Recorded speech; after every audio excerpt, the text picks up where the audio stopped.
Why narcissists target empaths. Today, you're going to learn all about the relationship between empaths and narcissists, the top 5 reasons why narcissists target empaths, and how to protect yourself from their abuse and starve the narcissist of supply.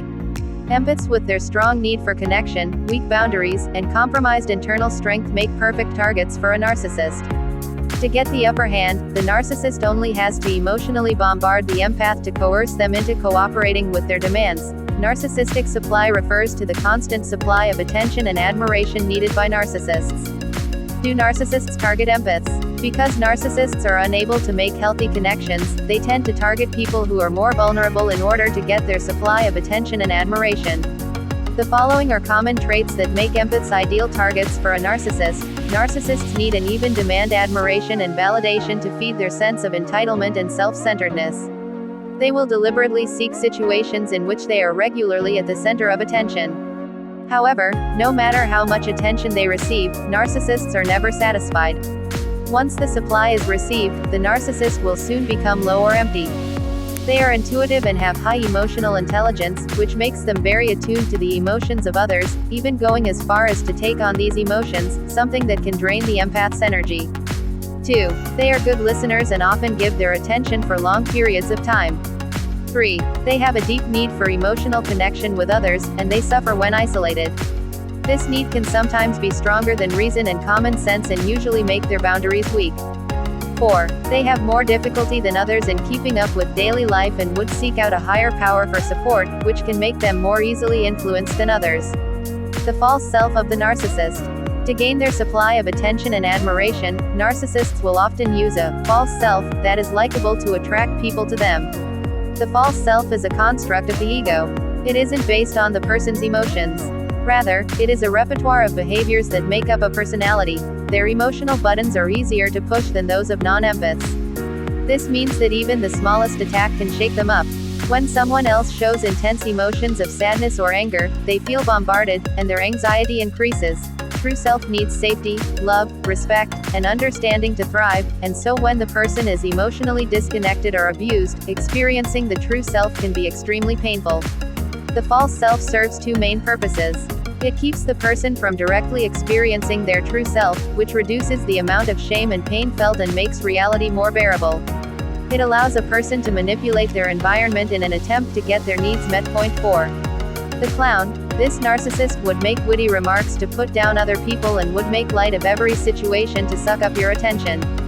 5. The intellectual. This narcissist uses monologues as a way to entrap other people, sucking up their attention with their words. The narcissist uses each tool depending on the target. With their empathic sister, they might play the victim and the switch to the clown with their friend. Over their lifetime, the narcissist creates a set of behaviors that form their false self. This keeps the narcissist from feeling their shame and pain, but also keeps others from reaching the narcissist's true self. Examples of a false self that narcissists create include: 1. The storyteller. This narcissist would tell story after story to paint themselves as the person in power.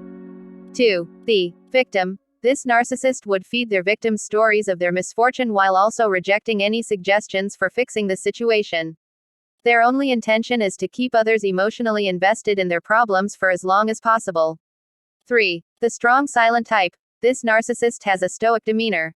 They show no emotion, excitement, or weakness and invest little in their relationships. Why empaths attract narcissistic people. Empaths are highly intuitive and emotionally intelligent. They will always make people feel heard and understood. Empaths are also extremely loyal and caring. They prefer to see the good in people and they can love deeply. The biggest drawback of being an empath. There is a tendency to also attract narcissistic people. A narcissist is mostly concerned about themselves. However, they're usually incapable of giving themselves what they need, so they seek out people, usually empaths, to fulfill their needs, be it validation, a sense of power, financial support, etc. The issue with being an empath is their nature to give selflessly. This beautiful trait can be abused by narcissists. Being empathic and codependent. If you add codependency to being extremely empathetic, then you will most likely find yourself in an abusive relationship. Being codependent means a lack of sense of self, including a lack of self-love, which pushes you to crave love from others. You become emotionally dependent on someone else to feel pleasure and validation. Empaths and narcissists. How do empaths protect themselves from narcissists?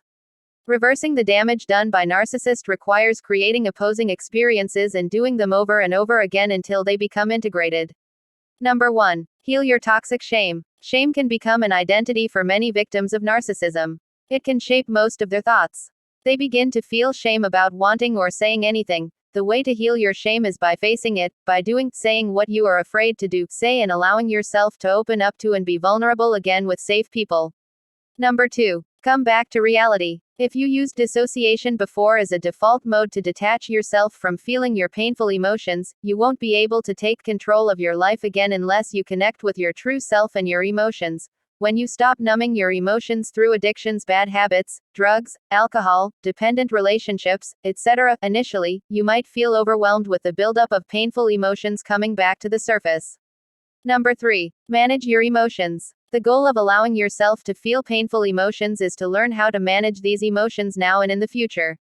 You want to strengthen the mind-emotion connection in a way that allows you to feel intense emotions while remaining engaged in your life situation and using your emotional feedback to make balanced decisions. The ultimate reward for learning how to better manage your emotions is that you begin to realize that regardless of how you're feeling, you can choose to act in an entirely different way. Your emotions won't have the same pull they used to have on you before. Practical exercise: write a feeling journal. Start a journal where you focus on your emotions, not just what happened during the day. Notice your emotions and put them into words.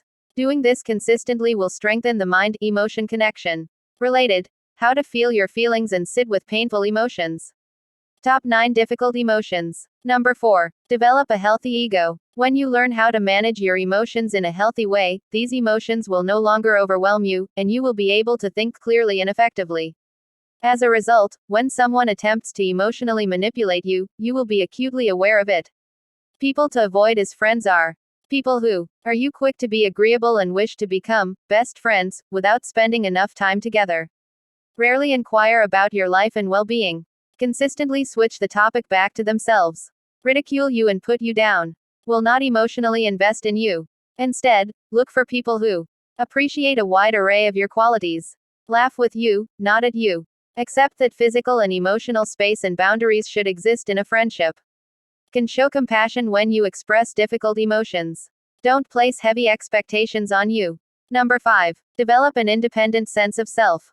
When you look inside and learn to unblend from emotions such as shame and anxiety, you begin to develop a firm presence that cannot be compromised or affected by emotions or situations.